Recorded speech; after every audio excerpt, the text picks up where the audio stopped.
Hello everyone, welcome back for the new year, and we've changed things up a little bit. We have a new studio set up.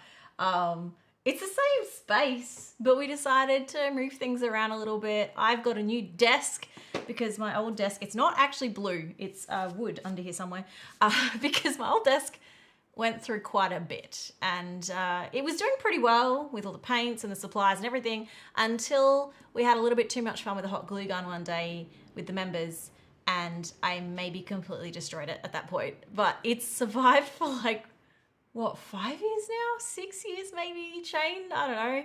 It's been here since day one, so it's finally time for an upgrade, and this means I have more space to work with. Either way, you destroyed it. It was team effort, really. I thought that when we hit the color cubes with the sledgehammer that the desk would have been gone, but it survived that really, really well. So everything's a little bit different, which also means for me, this setup, I can see a lot more in my office. There's a lot less cameras in the way. I will, for our members, do a bit of a proper behind the scenes tour, maybe tomorrow or the next few days, so that you can see the whole setup, because everything's quite different. It's actually a little bit strange for me doing a live stream with all this extra space, because I'm used to having a big wall of tech in front of me, and instead I can see Shane, who's here now instead of he's usually here. Hello. So now when I look over here, you know, I'm looking to Shane. So lots of things have changed. It's really cool. Today I am very excited to be not starting, I'm actually halfway in, but diving with you deep into the world of paint markers. And you can see I have a lot here. This is not even all the paint markers I own. This is just a selection from each brand so that I could try to fit them all on the desk. But I want to say a quick hello first to everyone who's joined so far. Welcome, especially to our members. So Em, great to see you. Caitlin, good to see you again. And we have Terry is here as well. It's really cool to have you join us as well. And then I think that's our members. Eileen is here as well. And so many of you who are jumping. I see a few people here that are really close to where I live, which is interesting today. We've got someone from Belgium, the UK, Queensland, USA, lots of different places, and I love that. Canada as well. So it's really exciting to be back for this year. And I kind of just want to get into this. So let me explain to you what the plan is today. So I have here just under 80 different brands of paint markers, and I have already, for most of them, done a bit of initial testing. So these might look familiar from, I have, when we did the pencil comparison and the marker comparison, we did a similar kind of chart system. So I've already done like a first impression on all these different types of markers, and I've learned some interesting things, which I want to talk through with you. There are still some markers on their way, because as I keep going, I keep finding more, and this is a problem, and it's especially a problem for my budget. But the whole point in this is that if I buy them, then you don't have to. So hopefully someone's budget wins out of this, just probably not mine. So I also have here just some random paper to test stuff on, and I have one of every marker in front of me to show you some of the things that I've already noticed, which I thought was interesting. And then I thought you could join me for my black paper test. So I have here, I think that's all of them. These are all the brands that I need to test with my black paper. So we're going to be going through and seeing how they actually work. So I thought that could be fun to do together. It'll be a little bit chaotic because as much as I have like a number order for these and everything, actually finding the markers in that order is a challenge in itself. So that's going to be fun, but we'll see how we go. Keep leaving comments. Mel, good to see you. I have my comments over here today, so I'm going to try and keep up with you as we go because this is a live stream. If you have a particular marker that you'd like to know about, hopefully I have it here because that was the goal. Please leave comments as we go, and if there's any like really common ones that Shane sees a lot, he can let me know because he's also watching the comments, I believe, today. You know that all of the comments for ones for you to test are going to be markers that you don't own. No, I tried to buy every single one, so that's like really... But there is some stuff I want to talk about as a part of this, and more than with the pencils, more than with the alcohol markers. Well, probably about the same, but I really want to, in this video, figure out if there are markers that are coming from the same factories rather than buying them all. I wanted to kind of just like figure out the rabbit hole to work out which ones they are and then just find like one to test. So you still kind of know what the results are. That's a rabbit hole that's like really hard to really explain.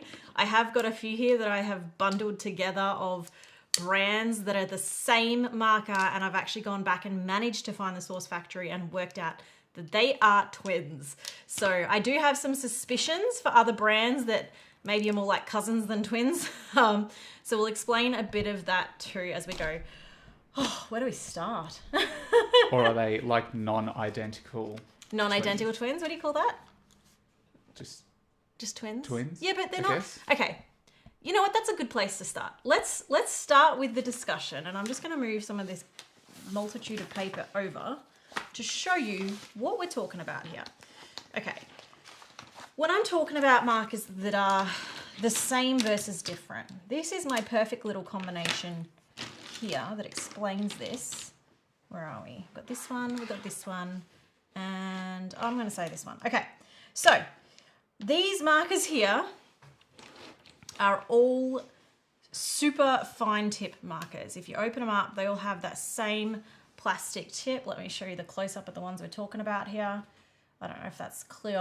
Hang on, let me see. Oh, my camera skills are not great, but so this is the fine tip marker that I'm talking about here.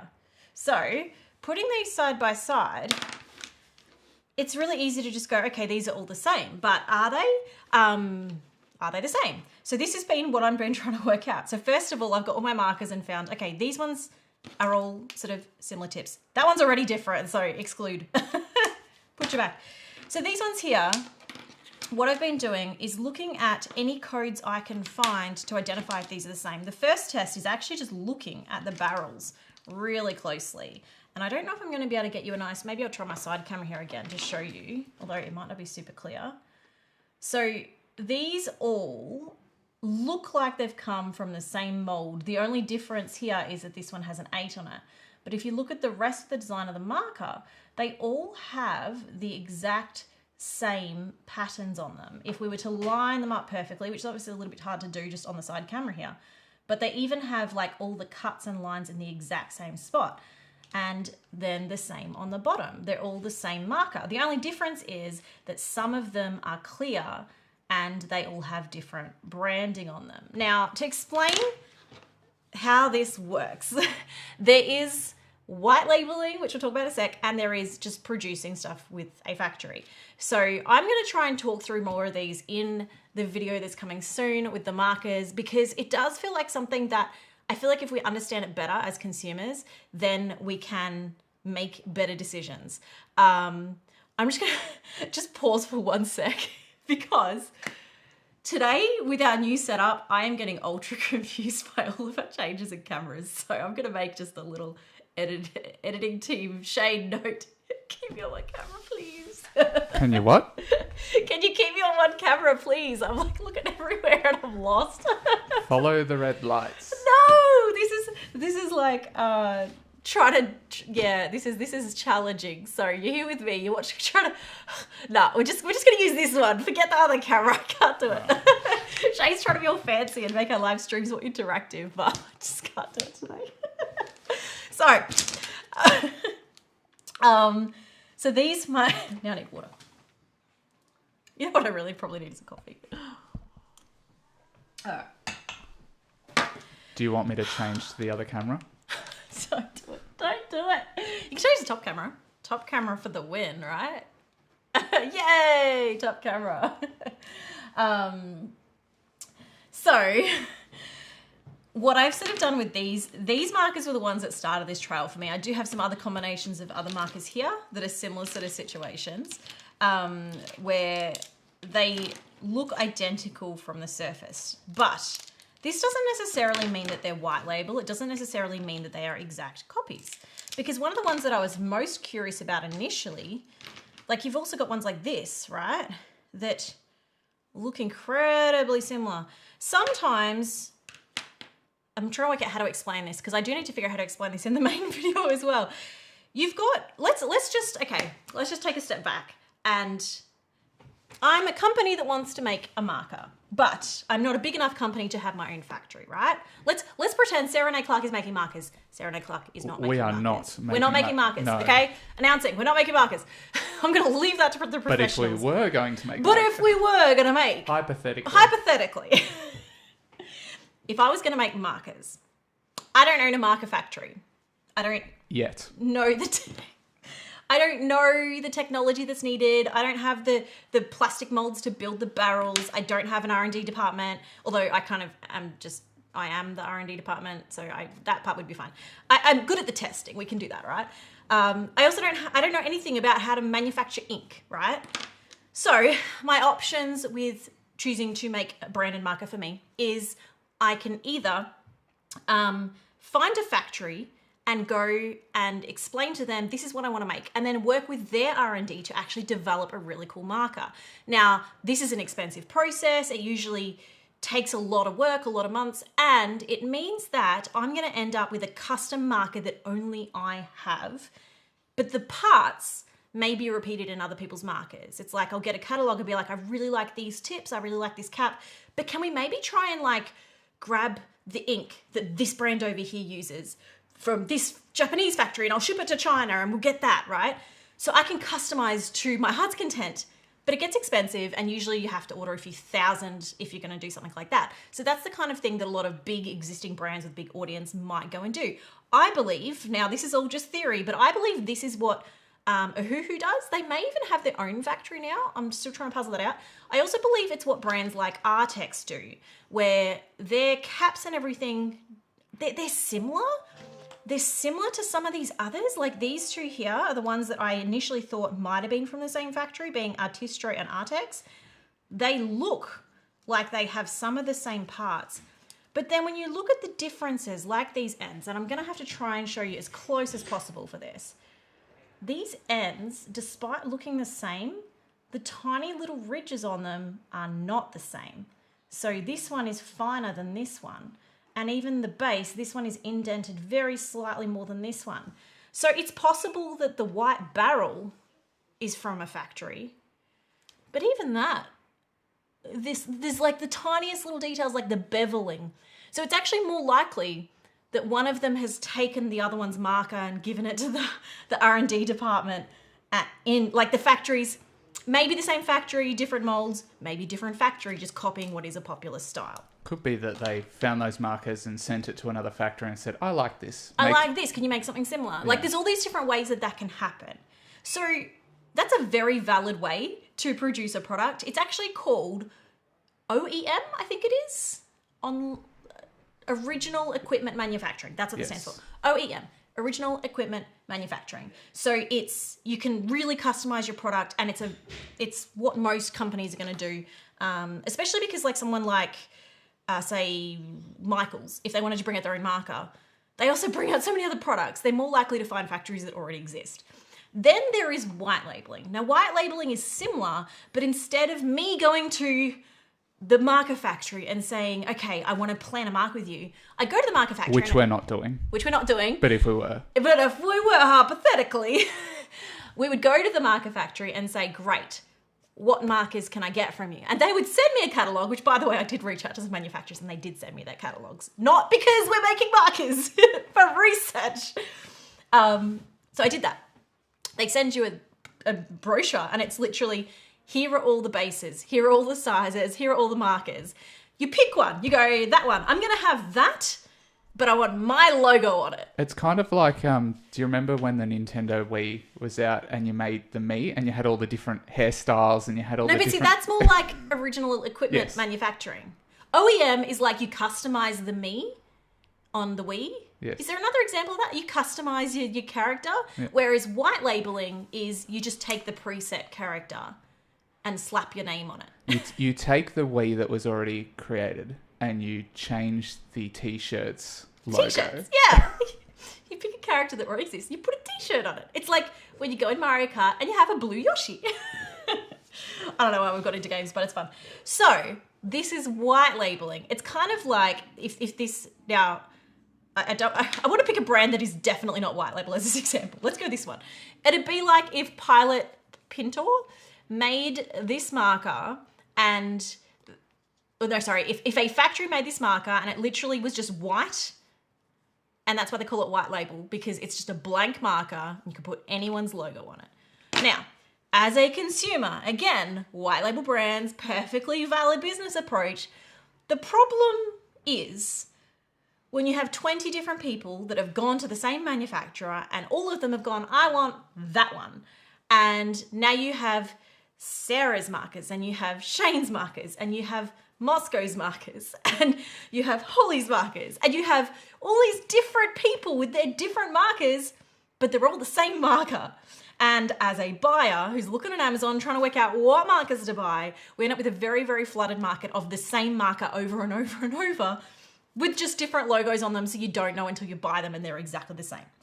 So that's the part where I actually do want to figure out which brands are white labeling, so that we can kind of go, look, and I will tell you now, I have worked out a few where my favorite Artistro that so far, not all of their stuff, but I've always loved their fine liner. I found their manufacturer and I can tell you a few other brands that are exactly the same as Artistro. So that's one example. What I did find, so just going back to that first set of markers that I have. So here I have my favorite Artistro.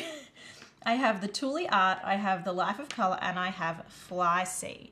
So in my research, and this, we're not gonna talk this kind of in depth for the whole video, but I just thought this was really interesting and I hope this is interesting for you. Everybody's really wanting Moscow's markers. Moscow's markers, got a great ring to it as well. So Flysea is actually the manufacturer. So when you buy Flysea markers, that is direct from the factory. And I got these direct from the manufacturer. So I've got a bunch of different ones because I wanted to see what other brands were Flysea. It actually takes a lot of really complicated research to find the original manufacturers, even to find in China which ones are manufacturers versus which ones are resellers. But this is one rabbit hole that I did find the bottom of, and it's Flysea. And one of the ways that you can spot a Flysea marker, regardless of who it is actually on the tip here. I don't know if you'll be able to see it no matter where I put it. Oh, hang on, there we go, kind of. Can you see that FS? FS4. FS4. See if there's another one that's a little, no, that's probably the easiest one to see. So right on the bottom, on the plastic mold, there is FS4. FS stands for Flysea. And you know what I found on these other markers? No. FS. They're all Flysea, except Tooli-Art. Now, coming back to that. So, I have confirmed that Life of Color and Artistro are both using the same manufacturer, which what this means, again, these are very valid ways to run a business. There is nothing wrong with these. And both of these companies I know put a lot of effort into their marketing in other ways, and they have really good products. But they've found a really good manufacturer, and so they are the same markers. So if you own one, you don't need the other. And I found that with some other markers as well. Tooli-Art, in a little bit more research, I assumed was the same as these because it looks identical, but it didn't have the FS on the bottom. And so I looked into it a bit more and I was a bit curious, and actually looking at the very top again, I did notice that the plastic on the outside of this one is very slightly thicker than these other three, which led me to believe that maybe this isn't from the same factory. And I did do a little bit more research and did actually manage to find Tooli-Art's factory eventually. So they are different. Despite feeling and looking the same, Tooli-Art is not the same as Artistro, because one of their other markers here, that is the brush marker, I actually ended up finding the patent for this design of this lid. It's quite unique. Let me give you I'm liking this close-up camera today, I have to say. Only Sarah could make a video on comparing paint markers and spend a couple of weeks just on the caps. Yeah, right. Like here I am. Like last night, it was actually, it was my solving my insomnia at 2:30 a.m. I was there looking up patents for markers. So Tooli-Art, I found the patent, which meant I then found the original company, and then I found the factory, and I found the other marker they make in the range as well, so I can confirm they are white label, but so far I haven't found anyone else that uses the same factory. So that's the problem I'm trying to solve. And the reason I'm trying to solve that is because these are really good brands, but there are also a lot of brands that do very lazy white labeling, which is, I like to call them the alphabet soup brands, where you go on Amazon and they're a bunch of capital letters that often don't make sense. And then you click on their products and they're all very, very similar. And I will talk about how to sort of figure out which these brands are. A lot of them have typos either in the Amazon listings or on the actual product, which is kind of embarrassing really. Like I know they're not English speaking, but if you really cared about your product, you would put the time in to get the spelling right.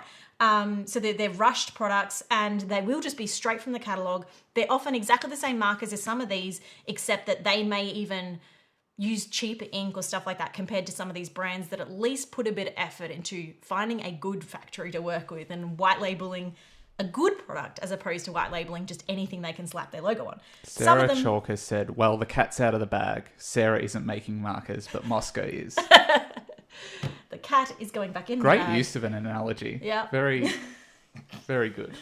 If I were ever to make if I were to make markers, the reason I wouldn't make markers is a long story, but there may be a future where I see myself working with the brand that I already love and trust and doing a collaboration with them as opposed to making my own pencils, markers, paints, because this is a problem. If I were to make them, I would be adding to this white label confusion, and I am not interested in adding to what is already really hard for someone to navigate and figure out what to buy. I mean, look how many markers are just on my table right now, and every single one of these is a different brand.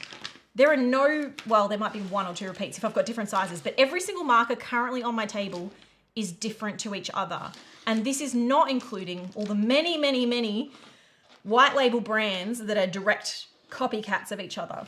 Even to the point that some of the alphabet soup category, you buy a marker and then it shows up and it's a different marker because they didn't even white label.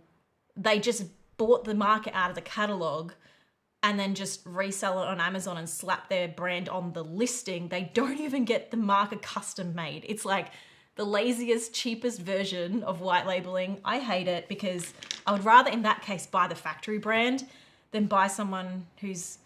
I think for me, look, business-wise, there's nothing wrong with any of this, but if I'm recommending markers to you, and if we're talking about supporting companies with our money, I would like to support the companies that have put the time in, that have put the effort in, that want to make good quality products to help us with art, not just to have seen a good gap in the consumer market. You know what I mean? So with all of that out of the way, if you want to chase that rabbit hole further, throw your questions in the comments because I am taking a very long deep dive. I'm trying to stop myself from taking too deep because as you know, too late. As you can see, it's already complicated. But I do have these twins. I've already now taken all the rubber bands off, so I'm gonna have to match them up again. Whoops. But it is like, I do think it's helpful to know that like all these ones from Artistro are this Flysea brand, which is also known as Overseas. Overseas is actually also Flysea, but that's also direct from the factory. So it's not even white label. They're just selling under the two different names. So if you have Overseas and Flysea are the same thing.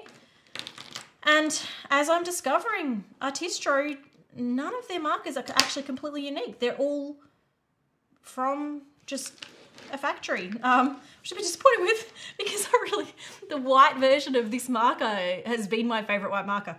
For me, it means there's a challenge now of like, is there something better? I think I should probably start at least drawing because I could just keep talking for a while. I'm deep in this. And I do want to show you, but I think we can do it as we start doing some swatching, the different types of markers that I'm coming across. Because the other thing I've noticed is a big shift. Like when I thought I was going to do this video even 6 months ago, I was expecting a lot of like Posca replicas. Instead, there's like a ton of new marker technology that I have never seen before. And I know that like a lot of people have got like the Ohuhu and the Artex brush markers. You've got these ones that are like, oh, I'm already down the rabbit hole. What am I doing? We're going to talk about this as we go. There's those ones, but there's also this other one that's, I think, the Sharpie Creative. Where's the small Sharpie Creative? No, I'm just trying to find an example of it, and then we'll keep going. Here we are. This style, where it's like a completely different ink system. And these have become really popular, and they're all over Amazon, and I'm really liking them so far from first impression. So I want to talk a bit about them as well. But what I've got here, I've got just a bit of scrap paper as a help. I've got lots of numbers and we're going to start just seeing, because what I want to see is how opaque they are, because this will help us know the quality of the ink.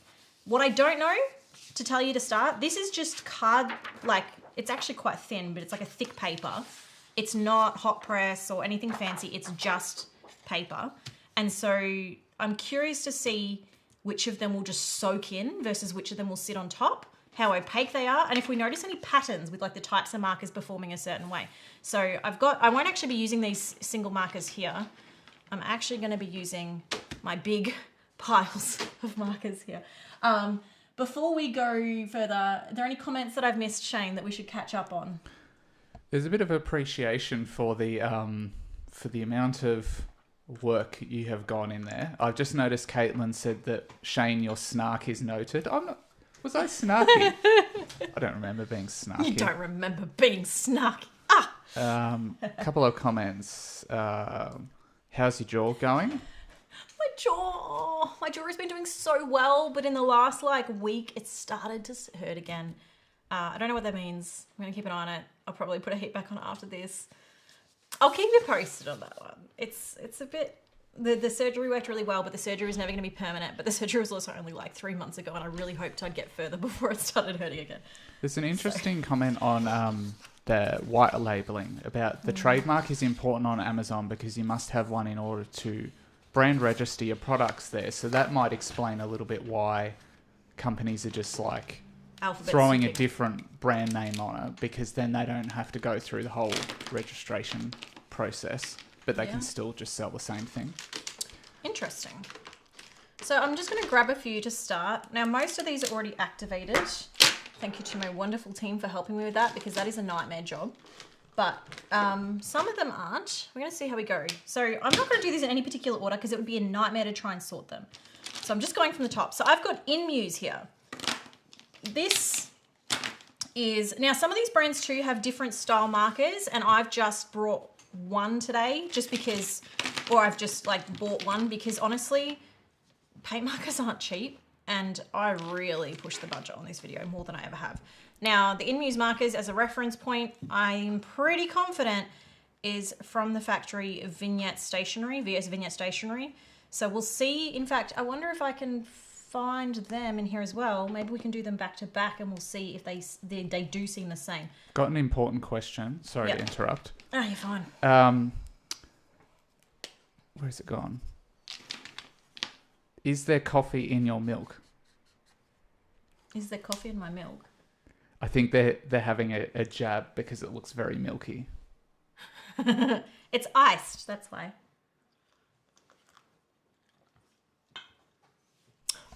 Thank you for reminding me to drink it. We did ice today because ice is going to last so much longer than hot coffee. So I'm starting with Enmy's, and I've just got this sheet here to kind of... One thing I've learnt with most of these paint markers, although I've used a lot of them in the last day or two, but if you just need to, even if they're not like a pump one, it's good to just give them a little scribble just in case there's any like unmixed ink on the very tip. So just doing that. For most of these, I'm just going to do like a single layer because I think that is the easiest way to compare them among each other. And I've just got a variety of colors. I've just realized, I'm going to have to make these smaller if I want to fit as many colors as I've got here. How many hours have you spent on this video so far? Oh, I don't know that I've been keeping track of that, to be honest. Most of the like white label research has only been about 3 days of that. I just, when I get into a rabbit hole, I go pretty deep pretty quick. It's usually a question of how do I get back out is more the trouble.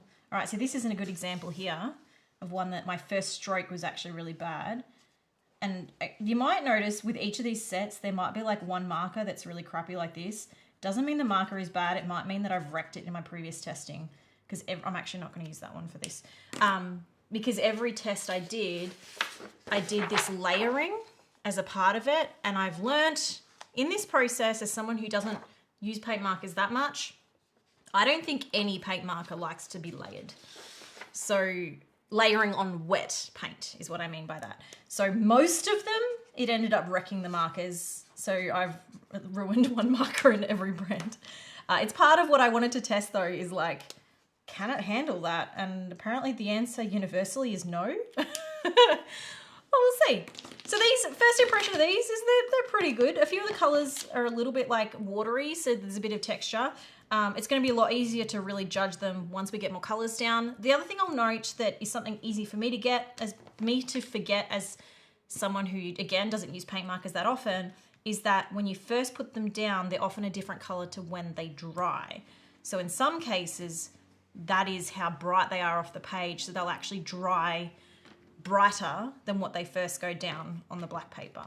So that's first one done. I'm gonna dump this down beside me so that I can slowly decrease the pile. We're gonna be here for a while. No, it's fun. All right, so what have I got next? Tooli-Art, that's not even on these pages. We might come back to that. I wanted to find, what was the duplicate one? The VS vignette. Do I have them here? I don't even know. Let me have a look. I didn't sort these out in any obvious thing. I'm trying to remember what the packaging looks like for that. It might be a bit of a lost cause trying to find it this early. Wait, no, aha! They're actually almost right on top. Okay, so this is VS vignette. And then where is my page of them? I think they were towards the end. These were mostly in alphabetical order, but then we added a few more brands, and so we had to kind of come back and... Are these all acrylic markers? Yes. So to just clarify a few sort of rules that I set myself for this, these are acrylic paint markers. I've excluded any oil-based paint markers. I've also excluded alcohol-based paint markers. Because yes, that's a thing. Partly because I wanted to focus on the kind of ones that are more so going to be used for like rock painting or for like details in colouring books. I forgot to be priming these, and I think that's making a difference. I wanted to pick the ones that are going to more likely be useful for like art and colouring books, not necessarily for stuff like painting a car, you know, like, so... Part of it, I'm trying to give you this one in a visual. Also something we're not doing. No. Painting a car. Yes, but also just because, again, there were so many, I wanted to work out a way to make it an easier test to compare what I have rather than adding a million markers and then not being able to sort of differentiate well enough to make it a useful test. So there's already so many different types of markers here that it's nice to kind of keep it simple. All right, I'm just trying to see what other colors were in here because this is a very small color range. I thought, oh, I've probably taken the red. The red would be up here. Let me grab that. Is that the one? That just says acrylic marker. These are the ones. This one. Oh, you've also got the other tip. I didn't think about trying that. Okay. So performance-wise, they were very similar to the ones we've just done. I'm actually going to leave that out because I have my red markers up there for a reason. These colours seem like a pretty good match.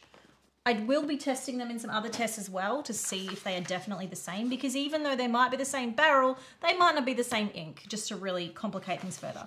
But I would say pretty confidently, like there's a little bit of performance difference in the white there, but that red is very much the same, that blue is very much the same, and that pink is very much the same. So I think we can pretty confidently confirm that these are the same markers. They look like they are. I haven't worked out exactly where they come from yet, but I think our suspicions are probably correct on that one. Start of the mysteries. Video idea, testing every colour of every brand. Oh. How many pencils did you... I mean, pencils we did over 4,000, but yeah. I actually want to do another pencil test because there are so many more since then. But it just never ends, right? Okay, I'm going to grab, because these are right here, the Artex Sim Tab. I have thoughts on these. I don't know if I like these. The reason, there's a few reasons, right? When I first got them, my first impression was, oh, these are really cool, the instant activation. But one thing, these caps just end up everywhere. They don't stay on these at all. I find them loose all the time. I have a box here assigned at the moment for just the Artex caps that go missing. That one's missing, that one's on.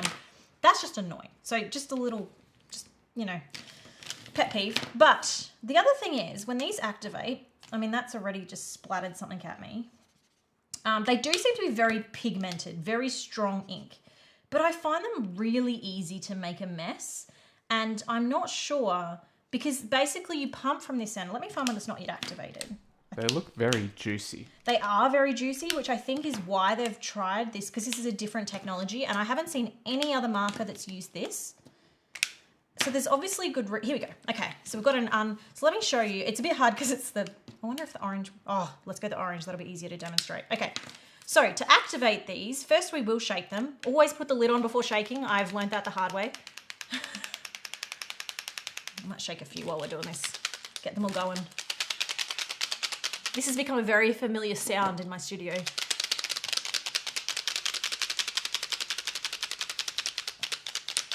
Oh, so there goes one of the caps already. At least that's not the end that the paint comes out. Okay, so now we've got our orange. And to activate these, so a lot of pens you activate by pressing the tip. This is actually a clever idea, the concept, because you push the end, the other end, so you're not damaging the tip by pressing it down. So you press it once, and it fills this chamber with paint very, very quickly, and then the paint floods into the nib. Now, while this is flooding, let me just show you. Most of these nibs like this are just like a piece of like nylon or just something that's like a porous material. So the idea is, and even other paint markers kind of work similar, where the paint in this area will flood this nib. Now, I do want to get some clear markers. I've got some coming on the way so you can see better. The paint pens that you're probably most used to, like the Posca, is actually the same kind of thing. And when you press down, it gets the paint into that chamber rather than this method. And the question of how messy they are really comes down to how much paint ends up in this chamber and whether it then all soaks into the nib or whether it floods. And as you can see, like with this one, it's like half absorbed, but the temptation is to push again because it's not fully ready. It's not loaded, right? I'd have pushed it like 15 times by now. Well, and this is where this one is actually like a weird, it's hard to describe it without feeling it. It's not like a click release like the others where you click them as you push them down. This one's like a slow release. So you can't multiple pump it. You have to wait for it to settle. But now if I want to pump it again, because it obviously hasn't worked, it's not like it's forcing more paint into that chamber and that paint is coming out. But it's really easy to overload this because still, again, that just doesn't seem like enough paint to get to the tip. Like it's completely dependent, and gravity would probably help a bit, but it's completely dependent on the paint actually soaking into whatever this material is. And this is where a lot of brands, they might flow better because they've made the paint thinner, but then thinner paint is not going to look as good. So there's all these variables, which is a lot of the stuff I'm trying to work out even how to test to compare them, where they keep trying to reinvent the paint technology to work out how to get the paint to here, have it stay mixed, have it work, where like this is just not loading now. Like it's as if this paint is too thick for this tip, that it's not soaking in. But when it does soak in, it'll probably work great, like if I can get that side bit. But there's all these different challenges with paint markers that it's just not as simple as normal markers. And so they either have to thin out the paint, which then means they don't work as well, or they have to find other technology that will make the thicker paint work. In this one, it just doesn't, like it's frustrating now because I'm sitting here like, I can't reactivate this. It's pumped as much paint as it seems to think can go in the end. And if I keep trying to push it to try and speed it up, it very quickly drips off the end and it still hasn't like fully loaded. So now that's like overloaded, which means you're going to end up with splatter. See, right there? You're going to end up with splatter everywhere, which obviously you don't want on your pictures. And now I might be ready to draw with this, but it's going to slowly keep soaking and then slowly keep leaking. And maybe the next time I open this marker, it's just going to be flooded in the lid. These are the kind of problems that a lot of brands are trying to figure out. This particular design from Artex I thought was like really cool and revolutionary for this, but I've ended up not really liking it because when I open them the second or third time, it's like they work really well the first time and then they just struggle. They're either overloaded or the paint has now dried on the tip and you can't really reactivate it. There's sort of this weird in between. So I haven't decided yet whether these are overall a great marker or a terrible marker, because like this one's a bit flooded as well. They're definitely in the messy category. But we'll see if, oh, that one's got heaps. I don't know if you saw that. Let me show you how much ink is in that. See if I can get it to drip. No, it might have dried quick. That like flooded really quickly. It's really thick. So they do seem to let a lot of ink out, but maybe they're still working on the formulation, or I don't know. There are so many variables. Oh, the purples are good though. I mean, again, they dry differently to what they go down. So some brands, as they dry, you see the streaks show up. Other brands, like this, looks perfect going down, but we'll watch that one for a sec. Other brands, it's the opposite. They go down, you're like, oh, that's not very good. And then as it dries, it becomes more opaque. And you're like, oh, okay, that's pretty good. So it's a bit, it's interesting, but it does, again, make it really hard to judge a product without putting it through many, many, many tests, which is what we're trying to do. So go back to this for a sec, Shane. The pink, that went down perfectly smooth, and you can already see now that it's starting to soak into the paper. It's now not even anymore. And that's, I want to find the brands that soak in evenly and don't end up with lines, because then that means you're going to have to come back. Now, to be fair, paint markers probably aren't designed to color big blocks. They're usually designed for details, but I still want to try them. Still want to see if we can get them to do stuff like this. So it is interesting. That one's also taking a lot longer to dry than the previous ones because it is a lot more ink. So lots of interesting rabbit holes to go down. Whoops, there goes another lid. These lids, seriously. I'm just going to put them in a pile, I think.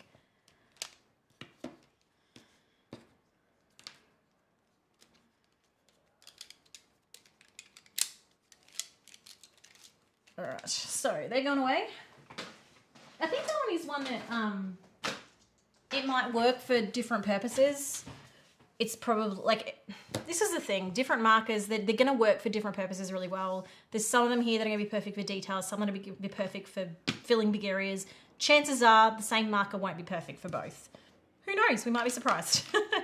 All right, what have we got next? Any requests? Otherwise, I'm just going to start speeding up and going through some. And Shane, maybe you can start looking through questions or requests for specific ones. Doing Markers Touch next, which I believe were the same as another brand, but maybe not. Don't know. I'm actually just going to grab, where's one of my little bits of paper? These are my little activation papers as well, just to keep things going a bit faster.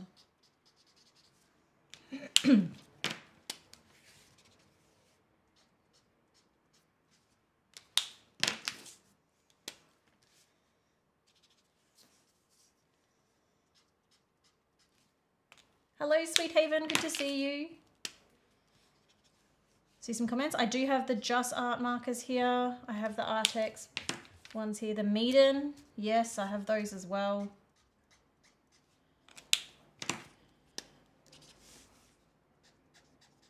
Oh, that's a nice blue.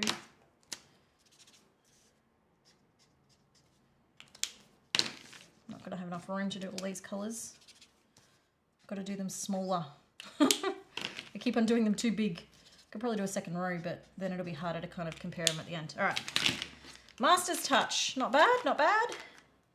Not really notably good or bad, just decent. It's not a bad thing.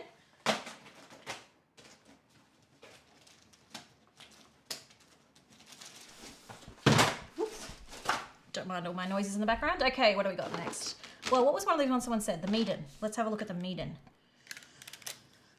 I don't know if these are activated. I'm going to give them a shake as well, just in case.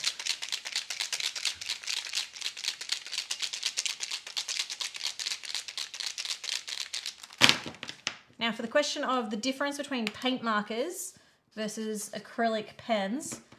Acrylic paint, pens, markers, they're all variations of the same thing. So I'm testing all of those different things.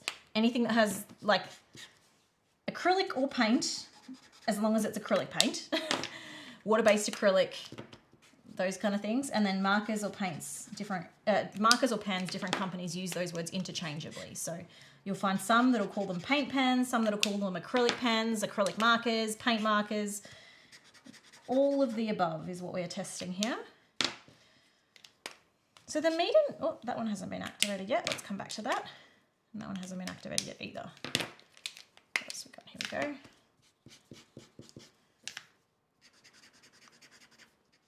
The Meeden seem a little bit more watery so far than some of these other brands, which is interesting. There's a few here that need activating, so we can do that together. All right, so these ones, we can put them through the activation process so I can show you the other stuff I'm testing here. Put these aside. I'm going to activate it on the black. I normally do this on a white, but so that we can see. All right, so we need to give them a really good shake. The point of the shaking is to mix the paint inside.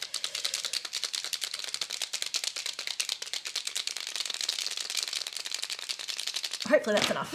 I've been trying to like overshake them all to give them the best chance. Then the way that these work, this is more like a traditional paint pan. So this is kind of similar to like your Posca style paint pen that have been around for much longer than all these new brush things. So I've got a kind of stuff going on here. So these ones require you to press down the tip when they're upside down because we need gravity. And again, this one's got slightly loaded. They have this tip inside of them made of something that can absorb the paint. And the goal is that it basically absorbs the paint, which is why you want to mix it first. It's mixed, it gets absorbed, and then it works out the other end. So if we pump it too much, we're going to end up with a ton of paint here, which will flood it. If we pump it too little, it's not going to get to the end. So there's kind of a combination here. I like to try and like pump 3 or 4 times and just see if I can see any paint. And if I can see the paint, sometimes I wait. And then I use that sort of first guidance to judge. I mean, that's already coming through. So this one's soaking through the middle before I see it on the outside, which is interesting. I'm someone who likes to underpump as opposed to overpump. You might see some people that literally keep pressing until it floods. I don't think that's a great idea personally, but I haven't really sort of looked into that because again, I'm not someone who uses these all the time, so maybe that is the technique. But every time you push it, it's going to load more paint from here into here. So the more this is mixed, the better paint quality you're going to get. And then you're just rubbing it on the paper to sort of see when it's activated. So that one's pretty good now. So that was only a few pumps. Let's try one of the others. One of the tests I've been doing is actually counting how many pumps the average marker takes. So anything under 5 is kind of like fairly instant. Then you've got a bunch that are sort of 5 to 10, especially these kind of size markers. Bigger markers can take longer. And there's a few brands that are taking like 20 pumps, which I think is excessive and shouldn't be the case. So I'm trying to sort of even there rank the different brands to compare them. So these are kind of about 10 to 15 they seem to need before they start showing. And yeah, this one again, the paint's soaked into the middle before it's soaked to the outside, which is interesting.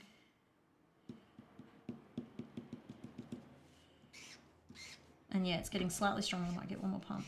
Maybe it's got like some kind of like little cavity through the middle or something. Maybe. I do like to, when you see the whole colour tip change, that tends to be when it's loaded quite well.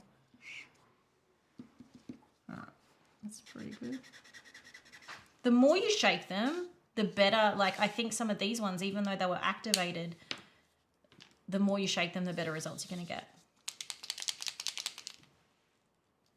Helps if I open the lid, not the butt.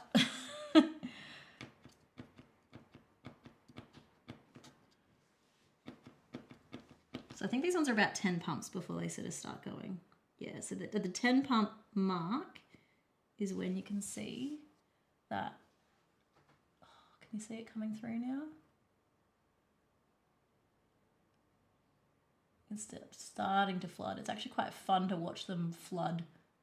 But again, see how it's like flooded in the middle at the bottom before it's flooded the sides.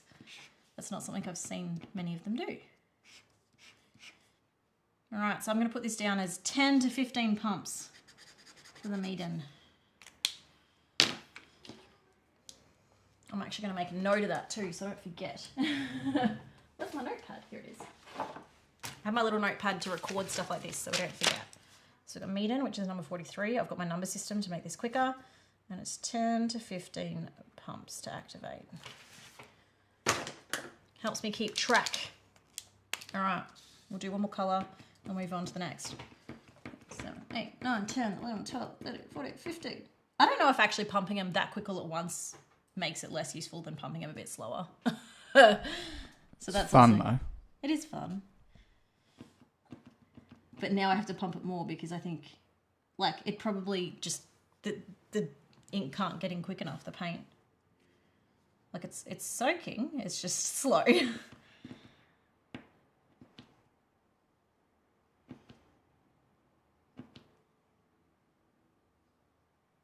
I wonder if now I've, like, because I've tried to pump too fast, if now it's kind of clogging it and so now it's taking a lot of pumps. Or if this one's just an unlucky marker. Every now and then you get one that's just going to take forever. At some point, like, the pressure of the paint's going to build up and it's going to, like, fire out the nib like a bullet. So the paint's actually not in this end section. It's sort of deeper here. I think this black, where it gets thicker and then there's the black, I think that's where the sort of paint chamber is. I have tried a few times just holding it down. I don't know if that's a really bad idea. That feels like the kind of thing that would make it flood. Yeah, this one's taking ages. I think we're going to come back to that one. I'm just going to leave it be. It can find its own way. We've got enough colours to kind of see the range. All right, so the Meeden, a bit more of a traditional style pen. They're actually not, the purple's amazing and the green, but the other colours were a little bit watery. Maybe I just needed to shake them a bit more. I don't know. I did shake them quite a bit. They're a little bit, I think probably some of the paint has soaked in and the other paint has sat on top. I am going to try most of these markers on different surfaces as well. So this is not going to be the only reference. I have already done them all on white paper. So actually, just out of curiosity, let's find the Meeden one. So I've done them all on white paper. I am going to try them on top of pencils. I'm also going to try them on some rocks and we're going to try them on some plastic because those are the different surfaces that I think most people use them on.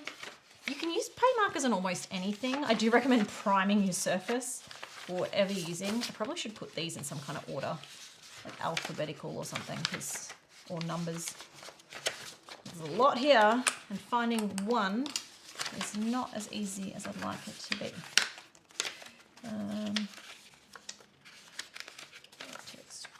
Artist, probably like right at the back, right? Do I start at the back and then it'll be in the middle? They always say it's the last place you look because you have no reason to keep looking once you find it. What's the difference between a normal and automatic acrylic marker? Yeah, let's talk about that. That's good. Here we go. It was like fifth from the end. So this is the Meeden on white. And even here, the colours aren't amazing. I've done an opacity test here of doing it on top of just some black thing. I mean, none of the brands like really covered this. This blue is pretty good. The blue is like, you cannot see the black underneath it. There are a few other, I mean, this is the Posca for comparison. The Posca, like that purple is amazing. Some of the other colors you can see a little bit more. So this isn't that far off that. I am gonna, at some point, really compare them all side by side and see which brands have the most opacity. But that is still to come. There are a lot of reasons to watch this video when we get it finished. There's a lot still to research. So probably gonna be doing this for the next month, the next 3-4 weeks. And then all my findings will be brought into one big video. So this is just a small sample of what's to come. Do we have any requests for brands? I think you had some a bit earlier. Can you do Posca? Posca, all right. Posca is like the golden child of paint markers. And you've got Artx, Brush Tip, Just Art, and then another brand that starts with G that I can't pronounce. This is my Poscas, which do not get enough use. But I will say that these Poscas are quite old. And when I pulled them out yesterday, the day before, actually I should have a small stash of these. I shouldn't need to do this. I should already have them out.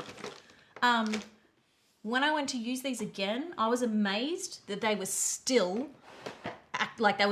just working. Whereas another brand, being the brand right here, that I don't think even make paint markers anymore, they're called Chocola, and their pens all dried up after like 6 months. So again, I want to figure out, like, is that because they've just filled up with so much acrylic that, like, it's kind of like when you use a paintbrush and you don't clean it, but you can wrap it in like cling wrap or plastic wrap and that will keep it fresh for a while, but there's still a limit on how long you can leave that before that brush is just kind of gross to use. It's kind of like the markers because they're all loading up their tips. And if they're not sealed well, that will just dry up. And I can't even get that one out. That's how dry it is. There we go. And so it's like, that's now dried paint. So it can't absorb any new paint. And so again, it's like, what technology do they have to allow you to reactivate it when it's, and that's why people say, like, if you've got a tip that is not working, you can refresh it by cleaning it in the same way you could just clean your paintbrush.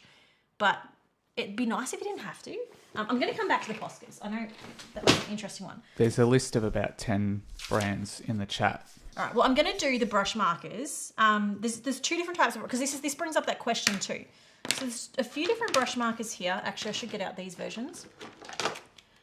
And this is the new technology that I was talking about. So we've got, well, there's new technology and old technology kind of coming in. What's this one? I don't even know what that brand is.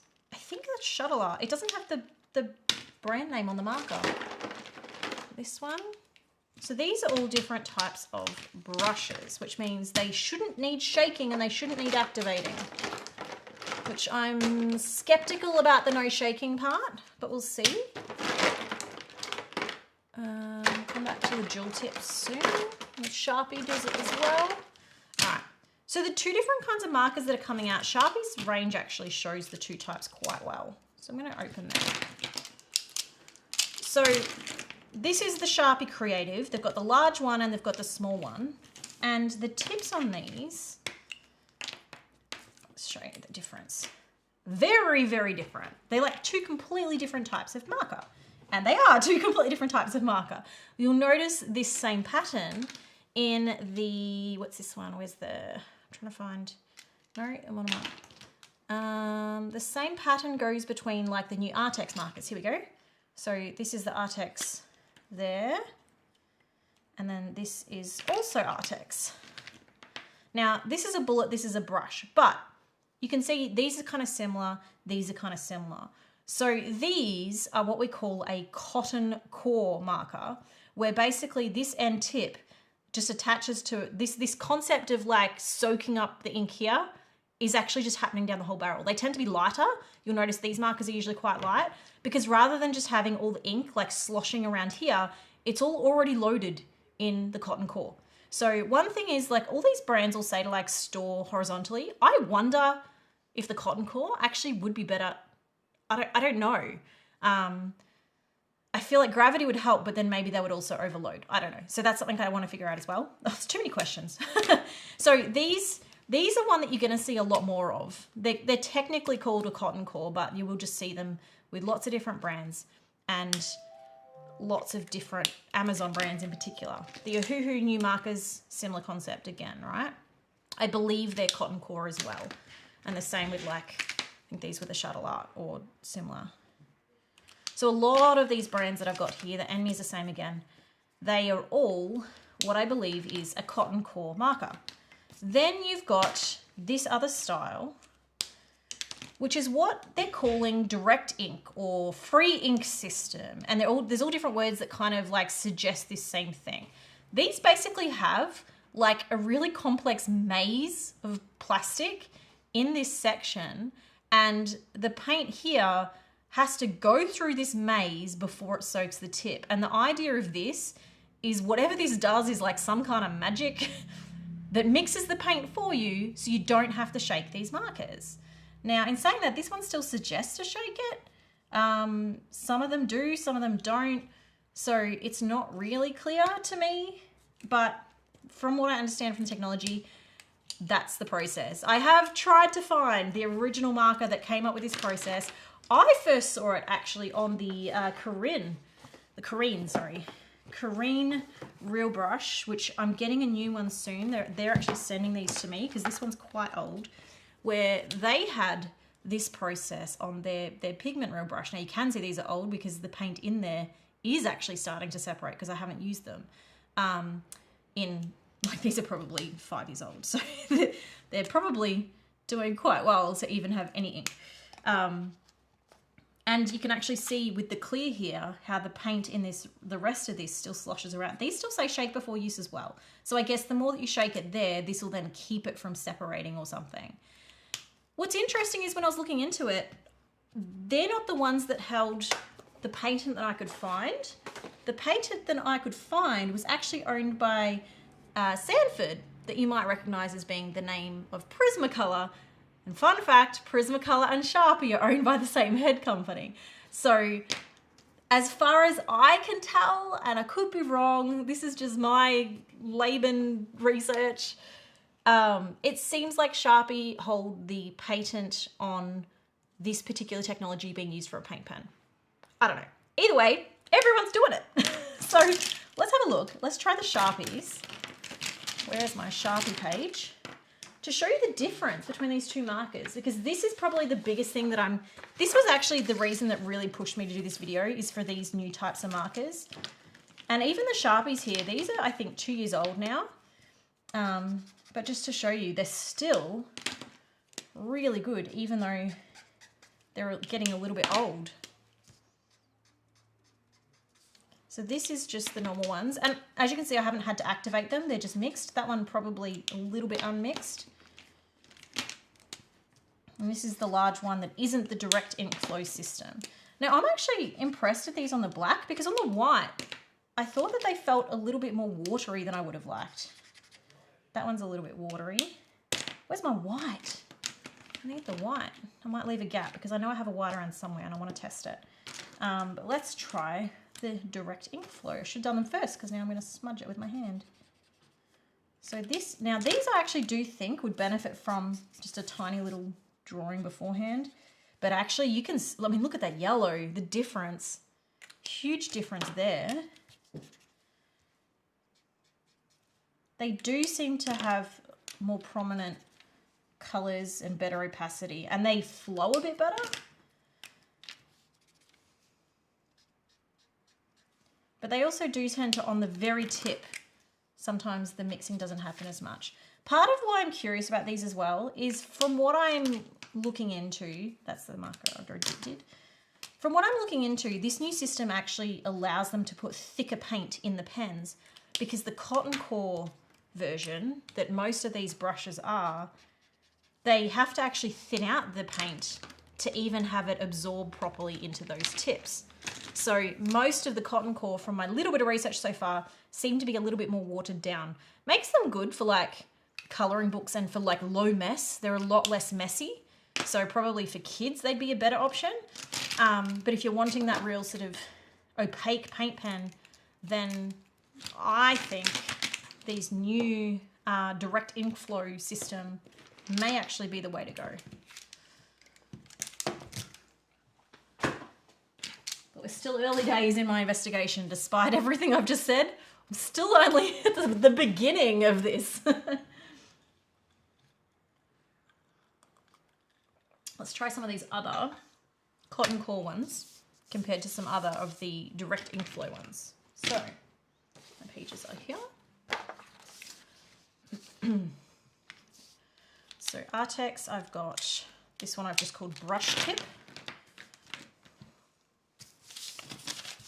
I still think it's probably a good idea every time to just give them a couple of swipes on something else. If you've used them like within a day, that'd be fine. But the last thing you want is to like start drawing on your piece and it's not mixed at the end, you know? So these ones you can see it quite watered down, even compared to the Sharpies that we just used.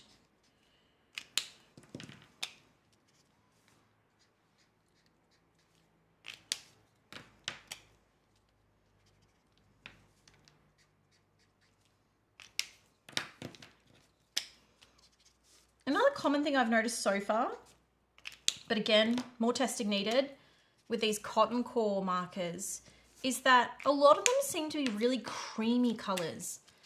I haven't really seen many of these brands try bold or bright or even neon type colors. They tend to stick with almost the ice cream range. Like they've all got a bit of a, not quite muted, but almost a very slight pastel tone to them, even if they're a bold color. So like even the purples and the reds, a lot of them tend to be just a little bit pastel-y red. And I wonder if that is, again, the limits of the technology, where in order to have them soak, they need to be watered down, but then to increase the opacity, maybe they add a bit of a white base to it, and that's naturally flattening out and muting the colors a little bit. So that's something that, again, I want to explore. Like, is it just something that I think is happening, or is it actually a common thing that the colors are more muted? Well, I guess if you think about when you get like paint from a paint shop, it comes as like a white base and then they tint the base with the color. And so it does always have a white sort of paint in it. But then when you get wall paint and stuff, it's not like every wall paint color is pastel. Yeah. So I wonder if, again, it's just limitations of the mixing. Now these, I'll come back to these. These are a normal paint pen, the classic style, I should say. Do paint markers bleed through like alcohol markers do? No. Paint markers can handle, like, they might. Not saying it's like a guarantee across the board. Generally speaking, well, I mean, a good reference would be these tests I've done. Generally speaking, even like lots of layers on thin paper, you're not going to see any bleed through with a paint marker. So with these ones, like this is like 5 layers, and even then it's not gone through. I don't think any of these have gone through. So I think it's the alcohol that makes things soak through yes. page. Alcohol will do less damage to your page, but it will pull the color through the paper. Just reacts differently. All right, so this is, this is the Artistro brush pens. Now, another thing I will say with my testing is I haven't gone into all the different metallics. I'm trying to limit this to colored ranges because metallics is a whole nother category. A lot of metallics, if you want a really good metallic, you probably want the oil-based paints, and they also stink a lot as well. And it just was gonna really open up way too many different things to test. So again, to try and just keep it sort of simple, I've taken them out of the list. With one like this, where they're in the set, I might just try one or two out of curiosity, but it wasn't sort of the purpose here. These Artistro ones, they've come up really bad, but I wonder once they dry, if they'll settle into more color. It's not looking hopeful, I'll be honest. Which surprises me because at a first glance, I thought these were the same as these, but look how vastly different that is. This is why we do tests. This, I was almost wondering if these were from the same factory. And as you saw before, I talked about the differences. But look at that difference in the ink. That is a completely different quality. Not looking good for Artistro in my test here though. I'm just going to try a couple of the metallics because I've got space here to do so. You would hope the metallics. So the metallics are the ones that do tend to dry bolder than they go down. Just interesting to see. I'd be interested to know if the metallics have like a little bit of alcohol in them. Possibly. Well, I'm not going to say on here. I did, when I was buying these, accidentally buy a few brands that had like the alcohol mixes, and I noticed them when I opened them because most of the acrylic markers have no smell. Some of them have a very slight smell. The alcohol or the oil-based ones, they all really smell.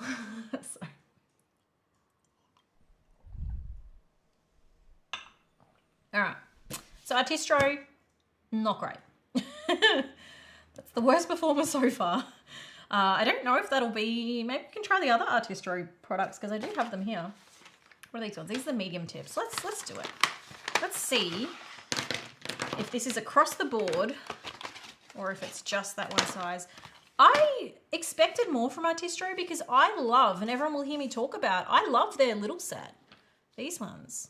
I mean, one of the reasons I love these, I actually haven't experienced a lot of these, so I didn't have a reference point, but I love the clear window because you can really easily see when the paint's not mixed. These actually look like this purple. Let me see that. That looks really interesting. And if you turn it, look at the difference with the mixing from just the gravity, right? So I wonder if I can get you a better close-up of that. It's kind of hard to see because of the reflection, but it's just really unmixed. And so once we shake that,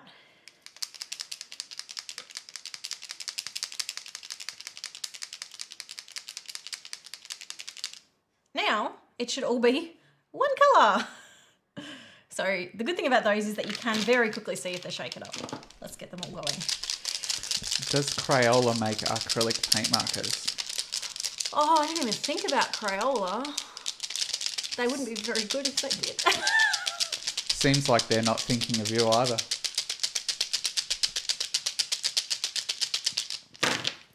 We did test all the Crayola products recently. I can't even remember if they had paint markers, but if they did, they were underwhelming.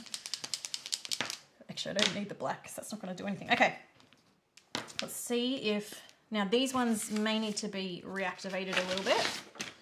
So, we'll see. Just give them a bit of extra to get the new mixed paint through.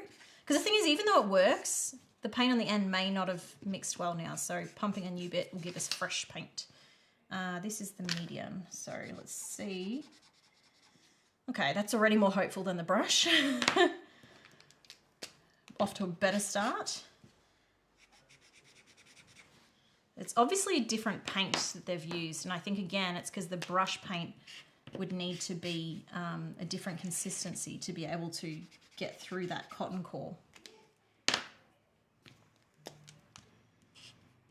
Oh, that one's not activated.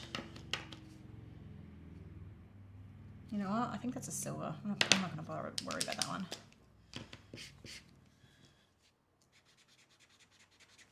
I thought Artistro also had one of the new direct ink system, but I might be wrong because I don't have one here.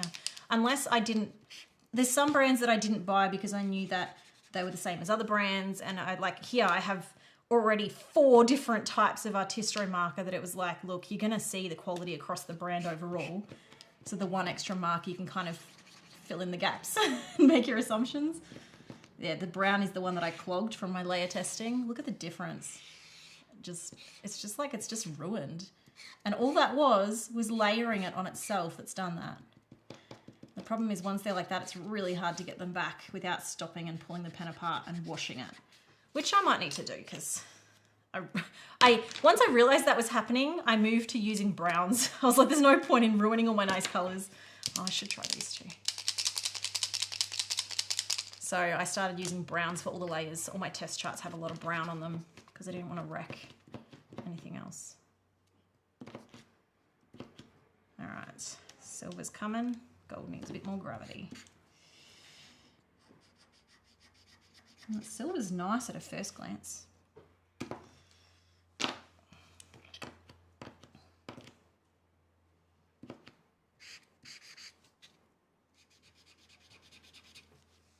I don't like the choice of the color of the gold. It's a very yellow gold, but the metallic effect's pretty good. Okay, so the Artistro medium did a lot better than the Artistro brush.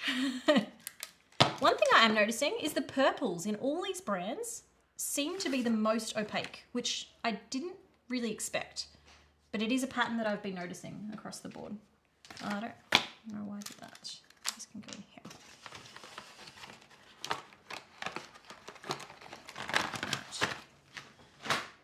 Next we can do, I think I have another Artistro here, don't I? Artistro dual tip. So the dual tip, I believe, are a cotton core as well, because usually the other end will be a fine tip or even a dot pen. So, and these ones, again, I found the factory and they match. There's like a little collection of them here somewhere, of markers that look exactly like this. Here they are. So these are the ones from Flysea again. So, I mean, Flysea stuff isn't bad. It's just interesting to see that that's where Artistro have got their markers from. So these ones have a fine tip at one end and a dot tip at the other end. So the dot tip isn't really meant for drawing, it's meant for dotting. So you would think that that's where it would have its best performance. Why would you have a dot tip and not just like a bullet tip? So the dot tips are really useful for like, a lot of people do like mandala painting, like on rocks you might do a mandala, and so you would use the dots as like a decorative thing, and it just creates a nicer circle. Not in this case, apparently. It creates a nicer circle than trying to do the same thing. Like if I do the same thing with the bullet, they're uneven, whereas if you do that with the dots, they should be a more even dot. These are not performing all that great, unfortunately. The dots, more than anything, really should be a solid, and we'll see it with some other brands, That's let out a bit more paint. Like these, for one, should be able to be, it should be easy to get a consistent size, but you shouldn't see the dots in the dots. Kind of feel like just dotting with a bullet would be like easier.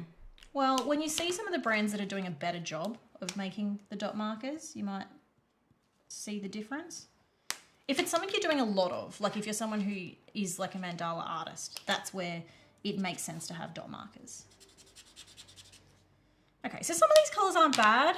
Overall, a bit underwhelming, and I think my biggest concern here is that the dot marker needs to work better than what these seem to be working. I don't like that you can see the end in the dot. Like if you're gonna have a dot marker, it needs to work really well. So I'm not really all that impressed with them. This feels like the video where I take my favorite brand, being the Artistro fine paints, and then destroy my hopes and dreams and discover that all their other pens suck. I do have, I don't know if I have the Ohuhu dot markers actually. That's interesting. Yeah, now Eric has asked a quick question about the pin falling out of your swatch decks. You should just better screw it back in with your fingers. You don't need a screwdriver for it. It's loose enough that you can just do it with your hands. It's probably why it's fallen apart. You can tighten it with a screwdriver if you want it tighter. All right, what have I got here? What's these ones? This is Enmy.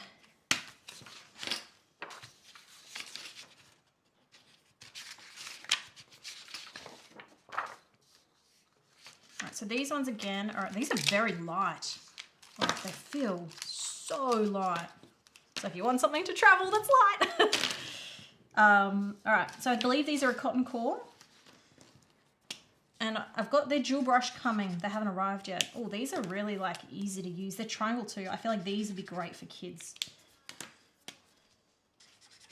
It's almost like, they feel empty. It feels like an empty marker. It's almost a little bit unsettling how light they are. I mean, for me personally, I find when a marker's a bit heavier, it just feels like more quality, which is silly. It's not true, but it's perceived quality, I think. But it is interesting how light these are in comparison. Oh, that white is actually pretty good for a cotton core marker, although it might dry differently. Let's see. Oh, that blue is pretty opaque. They're pretty nice to use. They actually just feel nice. And the texture of them is quite matte. I am a sucker for matte finishes. I don't like shiny finishes. I always like matte. I like the way it feels. I like the way it looks. So that I like that about these. I like that they're a matte product. I don't know if other people have that for a tactile thing. They just feel nice to hold. They're quite small though. I don't know how long they would last. Okay, what else have we got here? We've got the Ohuhu ones. Where's my Ohuhu page? Now, there's two different types of Ohuhus that I've got here. The Kalalu and the Nofu. So these are the Kalalu.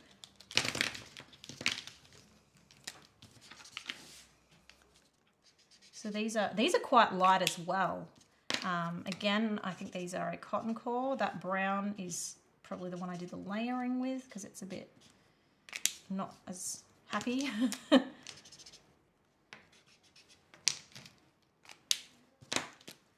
I like how these feel to hold. If you're someone who like gets hand cramps, these are nice and big. So they are a bit nicer to hold. Now, actually, it is important that I point out, now with my testing, I don't really think about which brands have given me stuff and which haven't.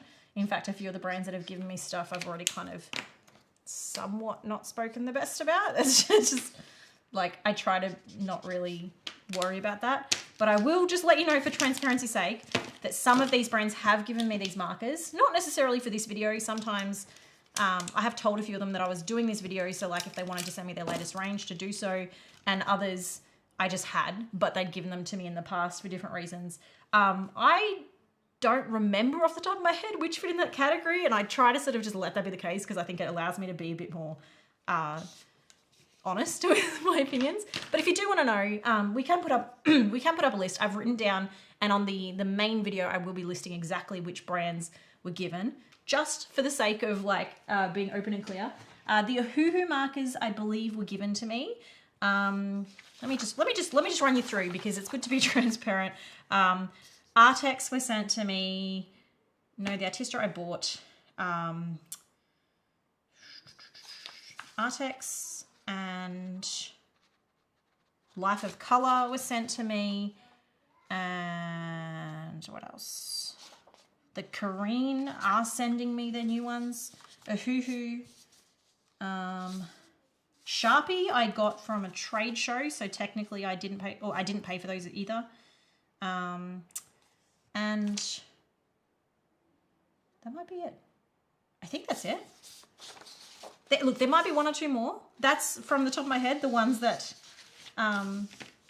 just so you are aware, paid for the rest and blew the budget. But yeah, just for transparency's sake. Okay, what do we got next? That is another Ohuhu. Doesn't need to go there. Go down here. What's this one? Oh, it's going to be such a pain sorting. I've actually kept them all pretty sorted so far. Wait till we get to the point where I'm like, mix them all up. I don't know if I'm going to do that this time. I did that with the paint pen, with the alcohol markers and with the pencils. I mixed the whole lot up and then sorting them out was something else. Might not need to for these. There might not be a reason to, maybe. These, I believe, are the shuttle art. I remember they didn't have a name on them. Or is it these ones? Hang on. Neither of these have names on them. We're going to have to come back to them and do a bit of process of elimination because I don't want to do the wrong markers in the wrong spot. So these two brands, whatever they are, no names, which, oh, hang on. I know what this one is. This one is the brand that, for me, has been probably the worst marketing out of all the ones, the worst white labeling. Here they are. This brand I bought from Amazon under Algren, and they showed up and they were Art Walker, and the tops can, give me top camera for a sec, Shane. The numbering system is like, hey, let's do it in grey in a giant area. You can't even see that. Hang on. How can I show you this? Can I show you on this camera? Let me get you a better shot with my giant chart in the way. These numbers are like all different fonts, different colors, different everything. It's really inconsistent. Feature, not a bug. And they don't, so that is these ones, right?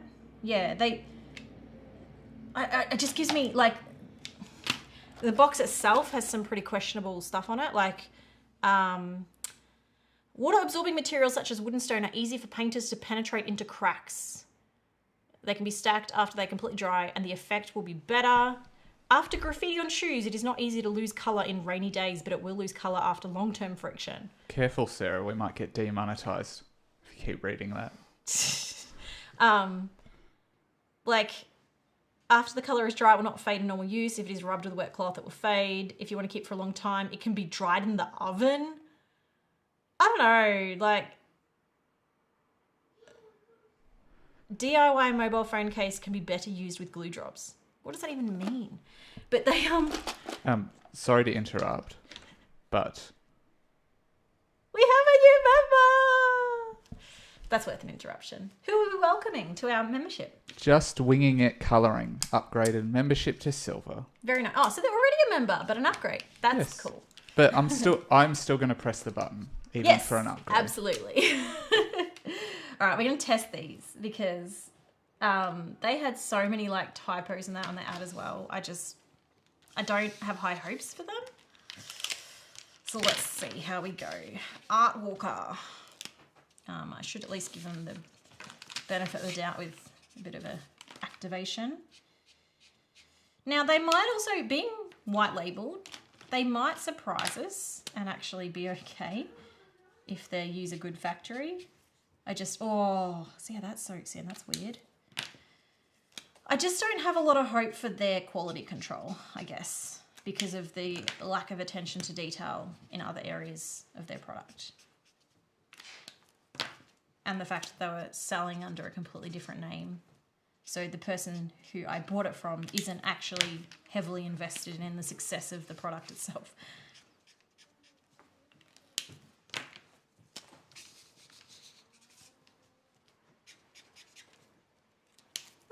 aren't as bad as I maybe thought they were going to be.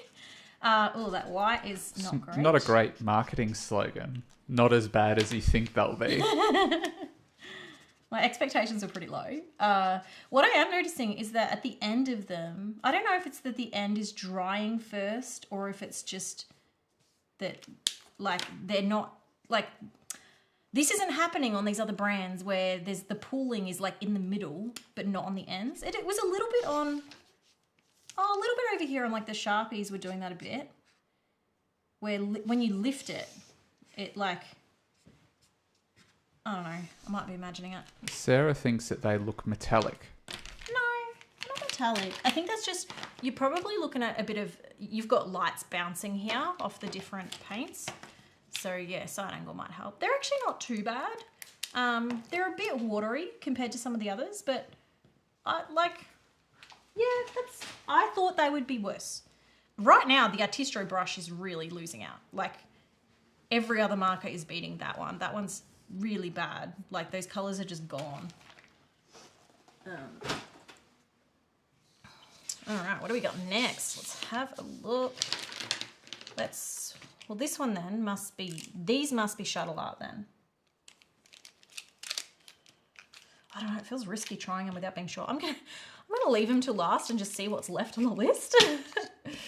Let's have a look at what else is in my stash. Now, well, maybe I should try my Artistro that are my go-to Artistro and see if they actually do hold up against these other colours. These, I always find these fascinating when you first open them. The colour, when they're not mixed. It was actually buying these that made me realise just how much paint pens can separate. Like looking at the colour difference there versus that. So much colour difference. You'd want to hope that they like sell them in a not clear packet, because if I like, not being an artist, if I saw them on a shelf, I'd be like, oh, something wrong with them. Whereas I like it because it's like, yeah, it tells me that, like, especially once you then shake them and all that difference disappears really quickly. But you can see then, like, how much shaking do you actually need? And I mean, the shaking of some pens, depending on what's in them, will work better than others. But like that little shake seemed like it did most, but this one's still really unmixed. And a lot of them are really unmixed near the end, which is where the paint's going straight into the thing. So they obviously need more. But it just makes me realise how you actually do need to shake a paint pen quite a lot. And again, maybe this particular one, the ball in it maybe isn't as effective, so that might not be a rule for every marker. But it's handy for a bit more context. I noticed a lot of brands now are starting to have even just, let me pick up the one that doesn't, have, just like a little open thing here, so you can see at least how much paint is left, and you can, in some cases, more so like these ones, you can get a bit of an idea of if it's actually mixed.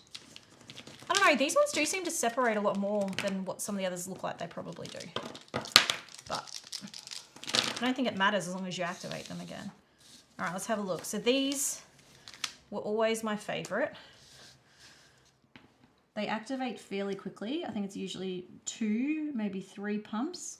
The tip on these, so that you can see, the fine tip on a lot of these markers is this kind of, it's like a plastic tip. And so they aren't, it's not like a soak in situation. It fills the tip and then there's tiny little cuts in the tip where the paint comes out. The problem with this is that they're really easy to clog. However, they're also really good for like fine lines, and you can even like taper them off quite well, which is why I've always liked them. And as I've discovered, there are actually quite a few brands now doing this kind of thing. So let's have a look at how they go on the black. Hopefully better than the other Artistro. I mean, their white pen, I actually did put through a lot of tests and found it worked quite well.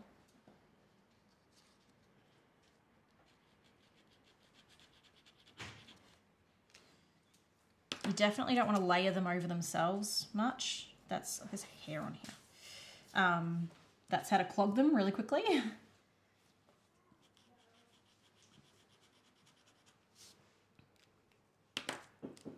The blue's great. The red didn't seem to be that good.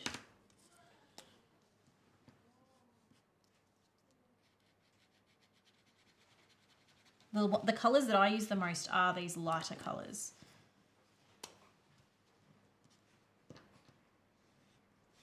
And the white. White is pretty good. So when I did my white pen test, which was more so comparing like white detail pens, it wasn't like every paint pen, it was more like thinner pens against like gel markers and stuff. This was actually the one that I picked as the winner at that point. And obviously put through a lot of different tests as well. But it'll be interesting now with so many paint markers out, a lot of them using the same factories and also the new technology that's out, maybe it changes the game. Maybe it's not the best anymore.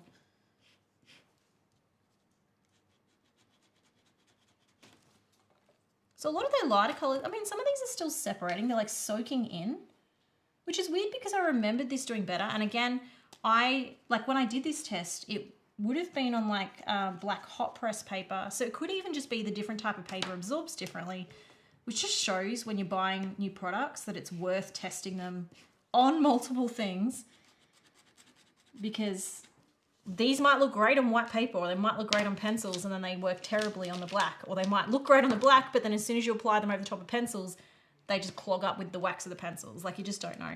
They're overall not as good as I was hoping. Even the white isn't holding its color as much as even the medium version, and I'm really surprised at that. I'd like to see some of the other the extra fine tips from other brands. I'd like to compare them and see if they're similar, if they're better. I'm really curious now, because that's a bit disappointing. I'm surprised at that, to be honest. So let's compare. What's my other? I've got the Artezas here. They were the other front runner in that competition with the white pens. Oh, there's my Sharpie white too. That's the little Sharpie. Where'd that go? I wanted to test that white to finish off that page. That one, being quite old, may not work as well. Not too bad. All right. So here we have Arteza. So they're similar to the last one. Let's give them a good shake.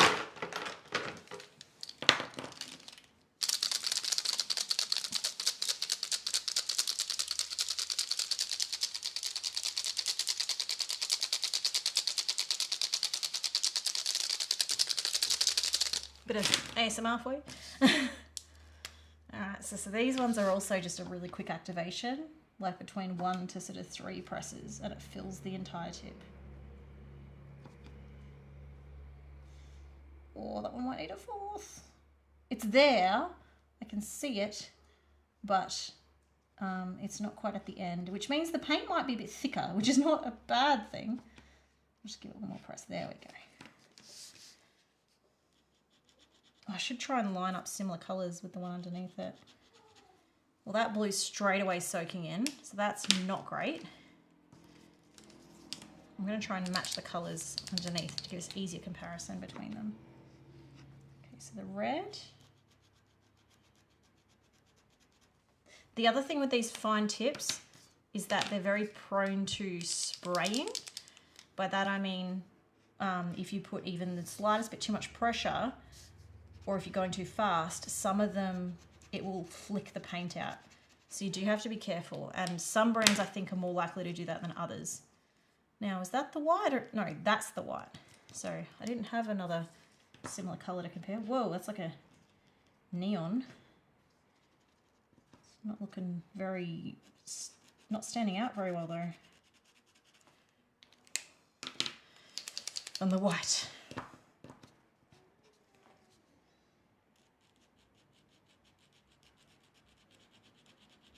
Okay, I'm surprised at that. When I did these, I swear, the other tests, they were like identical. Maybe give it a minute to dry. I'll have to change my favorite pen. This is part of the reason I wanted to do this test, is because I've seen all these new markers coming out and I've been genuinely just curious as to whether, like, what one should I be using for my pencil art? Like coloring pages and stuff, like which paint pens should I be using on that? So I've been curious to try these and try all the new ones and see. The purples again, like it's hard to tell because it's on the black, but that purple's holding its color quite well. And as it's drying, there's like a coating under it. What color haven't I done? Orange. I did buy a second set of, no, not the Artezas, the Artistros, because the other set I had was like 5 years old, so it's good to freshen them up. I think I've done most of those. Have I missed any? Doesn't look like I've done enough, but did I do the yellow? I thought I did. Was that the yellow? Oh, the yellow turned green. That's not the green. That was the yellow, the neon yellow. Wow. That's actually something I need to write down because I'm going to forget that was actually not yellow. That was not supposed to be green. Neon yellow turned green. Save me trying to watch this whole live stream again later to try and work out the notes. Yeah, the green's almost staying more neon than the neon yellow. Wow, that white is better than that white. There you go. I wonder if, I don't know what I wonder. I wonder if they've changed or but that, oh, I don't know. But that's interesting. Questioning everything in life. I'm questioning everything. That's what we do. I'm always happy to admit when I'm wrong on a previous thing if it means getting better information. Sometimes it's just time and more tests and you discover something new that you didn't know. Or you find that they're from the same factory. All right, where are some other fine tips? The Tooli-Art. Let's check out the Tooli-Art. I've got the two different types here. They look the same size, but actually these are a brush pen and these are the same type of pen as what we've just used. So let's start with them. Because I've heard good things about the Tooli-Art. I've heard they're very popular for rock painters, which I was surprised at because the fine tip I thought wouldn't handle rocks, but apparently they're like really popular.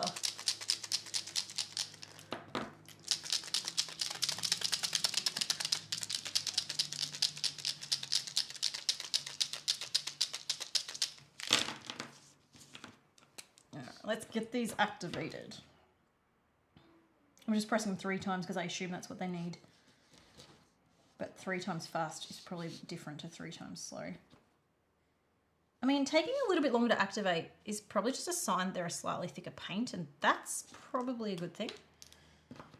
Just not good if you're impatient like me. Oh, these are taking a bit of extra.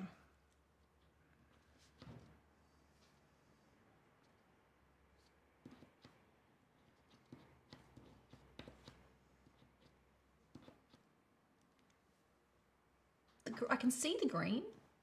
It's coming. It's like right near the tip. Definitely taken longer than I thought though to... Oh, there we go. The green's come. The other one's still not coming. There we go. Got our... What are we doing? These are Tooli-Art pastel. Whoa, that's actually really nice. Will it dry like that though? Let's find out. This one's being difficult. Let's just give you a minute. You can just stay there. Yeah, nope. Yeah, okay. Let's do the others. Whoop! Did that just fly out of my hand or did I just imagine that? That one flew out of my hand. I've only got 20 minutes left. All right. Okay, this one's already activated. Yeah. This one has been activated too much. Because you can tell because as soon as I pushed it down, it had the little circle as well. So it's been over-activated. That is holding its colour really well. I'm impressed. It's like drying exactly how it's going down. I'd never even heard of this brand, but I saw a few people sort of like, oh, the Tooli-Art are great. And okay, let's try them. They actually are way better than I was expecting. I didn't know what to expect, to be fair, but they're really good. color-wise at least, on the black. Look at how opaque they are. Oh, don't have a white to compare, but I do have a white in their other type of marker, so.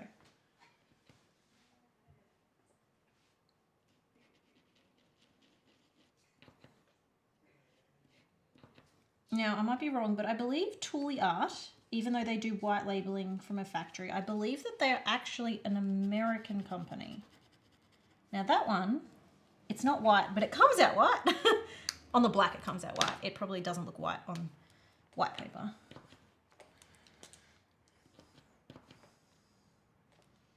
How's our friend over here going? Oh, it's close. The paint is really thick. I mean, if that's what's making it opaque, I'm happy to wait a bit longer for activation if it means you get the really good paint. If you go too fast, it does tend to thin out, but that's could just be solved by an extra push and a bit more patience. Here we go. Wow. This is like a standout one so far. Very cool. Go Tooli-Art. And then I want to see if their brush pens are the same. Because so far, out of every brand, that one's actually holding its color the best. They are pastels. I don't know if pastels are naturally easier to get sitting on the paper like that, but they're doing it right, whatever they're doing. So let's see. Now these ones, I believe, don't need... Okay, these are the cotton... I keep going to say cotton candy. No, cotton core. Cotton core. Cotton candy, and then you've got ice cream colors, you know? All right. It's because when I'm shaking like this, there'll be like a loose one in the middle. That's why they're going everywhere. I don't know why I shook them. I wasn't supposed to. Didn't need to, apparently. All right, what do we got? Let's go see if these ones, because the cotton core on other brands hasn't been as good. Let's see if these ones maybe will set a different standard. So far, they're not bad. Oh, that blue's juicy. It's drying differently to how it goes down, so it'll be interesting to see how it settles.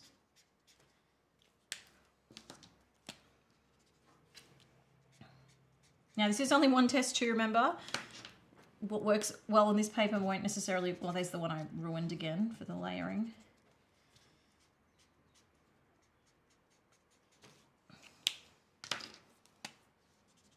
Alright, I know I do have another one over here, but I really want to get this white on here. Okay, not bad. I think the cotton core in general aren't going to be as good on the black for every brand. So far they're small ones. Now I kind of wish I bought the small ones in the normal color range to actually really compare. Shane, can I buy more markers?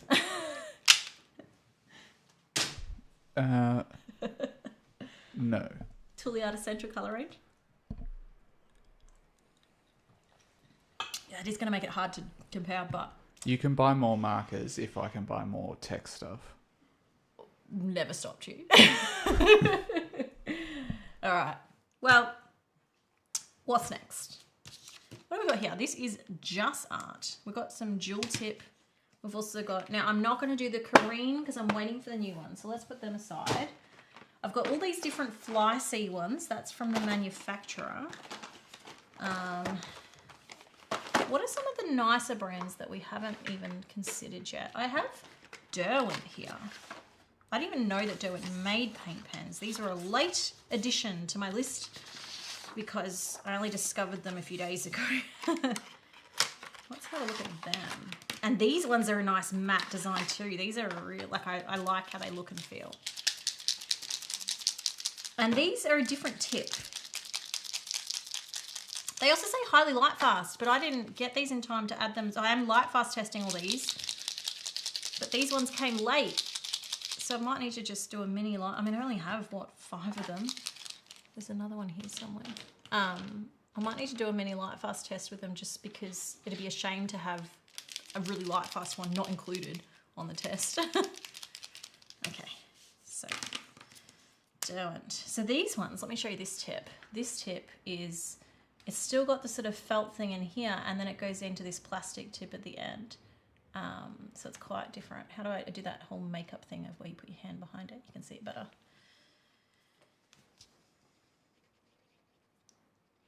So I think, yeah, you still press to activate these. They're very fine tip though, so you really can't like rush them. You need to draw slowly with them.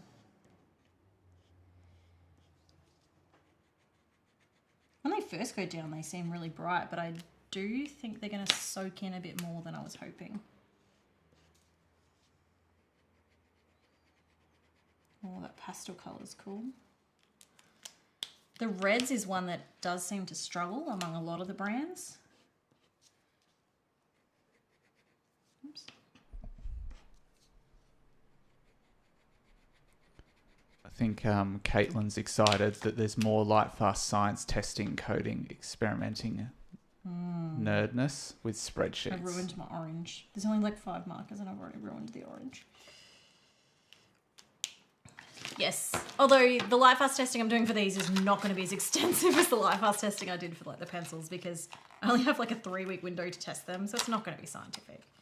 No blue wool comparison. We just want to sort of at a glance see 2 weeks of our really intense hot sun that we have right now. Let's just see what happens. Because with the pencils I did notice 2 weeks was enough.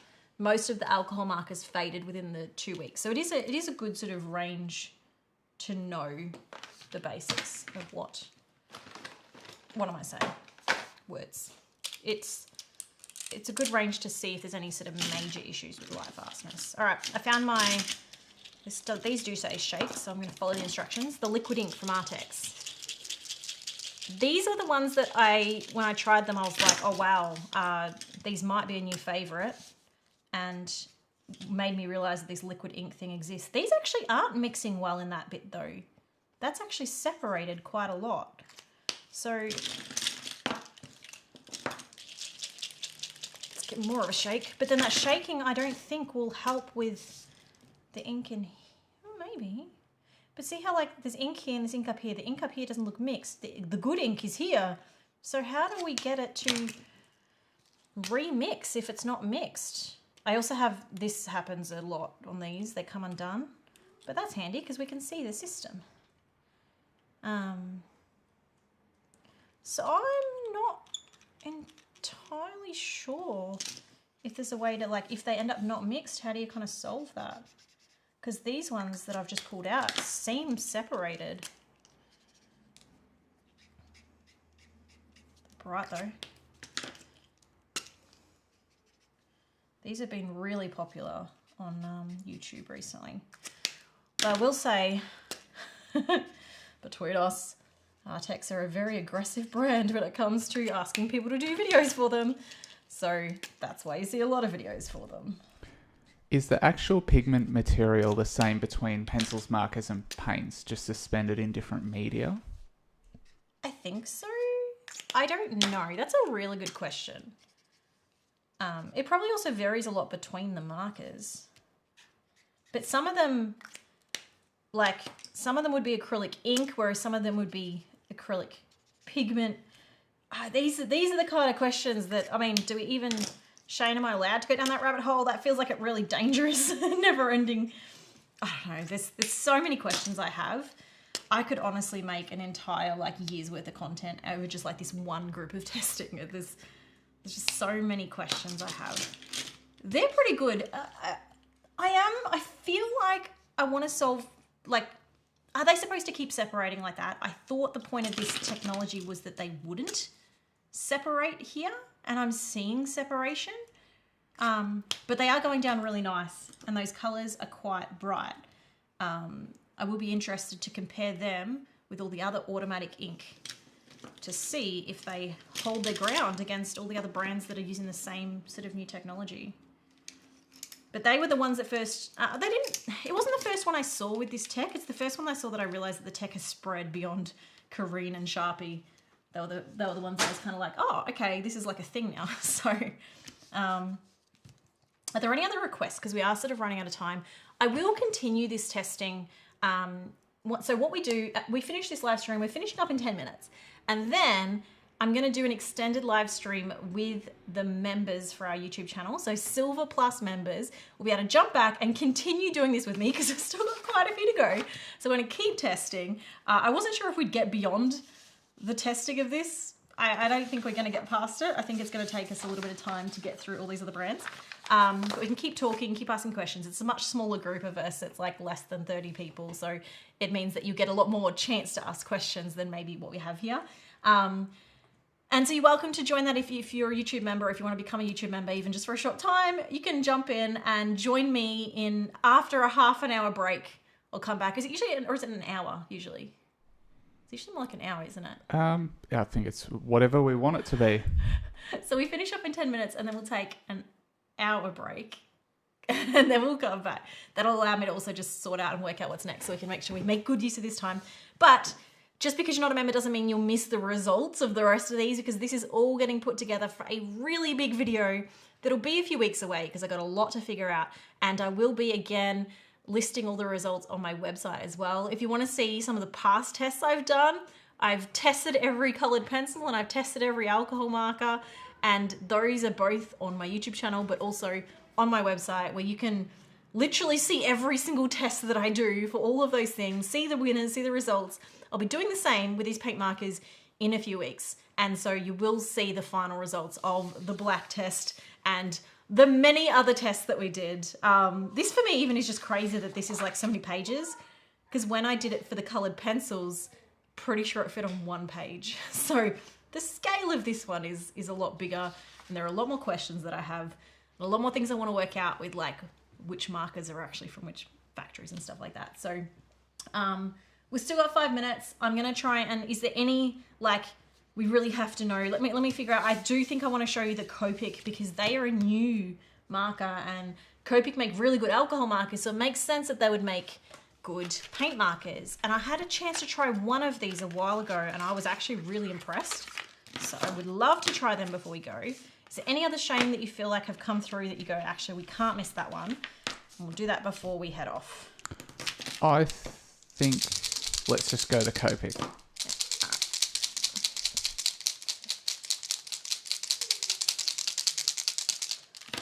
All right.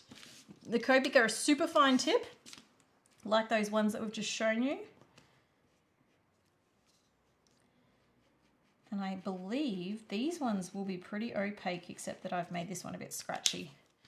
That's one of the things too, is like how easy is it to clog a marker, because if they get clogged easily, you have to look after them more carefully. And it's kind of one of those things of, if you look after them, they'll look after you. Which isn't the best for me because I tend to be a messy artist, which means that I probably damage these pens a lot more than the average person. Like, that's why so many get clogged for me, because I just push them to their limits. So these do seem really opaque. They are a very fine point. And again, that does mean they will clog easily. I wouldn't go layering them or coloring big sections with them. But for fine details, you know what I don't have is the white. Oh no. I wanted to compare the white because the white, wow, they are really opaque. The white, when I tried it a while ago on a colored pencils, I was like, hey, this might be my new favorite white pen. That was when Kat was with me and we were doing some alcohol marker drawings. It was amazing. This set doesn't come with a white. They also, they're the matte finish again. I love the matte finish. But they are holding their color. Look at that. I think the Tooli-Art pastel is the only other one that even comes close to that level of just holding the color. I just don't know if the pastel range does that better than the normal range. This is a normal range and it's great. So the Copic, I don't know how expensive they are, but $100 a marker. Price is something I will be looking at in the big video, but at this point I'm trying to keep my mind clear of things like price because I want to just compare apples to apples, and then we'll look at pricing and value and all that in some of the later tests. But they're pretty impressive. If you do have a chance to try them, they seem really good. I'll be curious to see how they go with some of the other tests, because the easy clogging might be a little bit of a deal breaker. But if you're looking for a fine tip marker, a lot of them are going to have those same troubles. So they seem pretty cool. I did only get a pack of 6 because they weren't cheap, but I don't remember how much they actually were. So I might look into that because I might at least have to get myself a white, just because you gotta have a white, right? I think that covers all of the like real essentials that I wanted to catch. I didn't end up doing the Posca, did I? What do you think, Shane? Can we squeeze the Posca in? Sure. All right, we're gonna get the Posca. I thought I had some out, but maybe I don't. That's why I stopped, because I thought they would be here, but they're not, so we'll get them out of the big Posca case. All right, let's grab, these are loose. Let's grab them, let's grab a white. They're all the same size, that's fine. That won't matter, I don't think. Let's get one. I think there were 2 sizes here, actually. Ooh, okay. I do have more Posca markers coming. Let's just get a bit of different colours happening. Oh, these sound so good.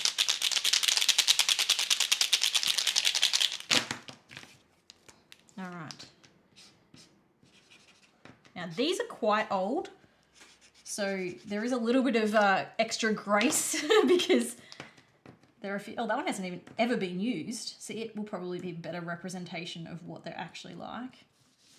But the rest of these Poscas are quite old now.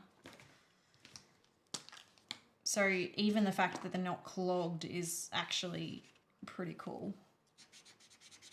I probably should have shaken them a bit more because they probably need a bit of extra mixing. They seem to be doing pretty good though.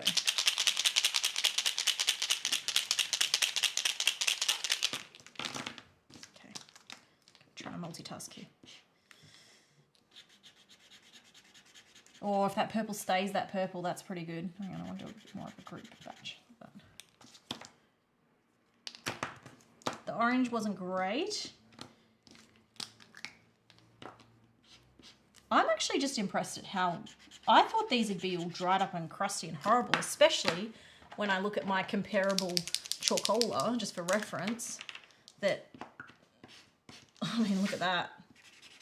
Just, that's actually not dry. I thought they were all dry, but it's not great either. All right, there we go. Got our colour.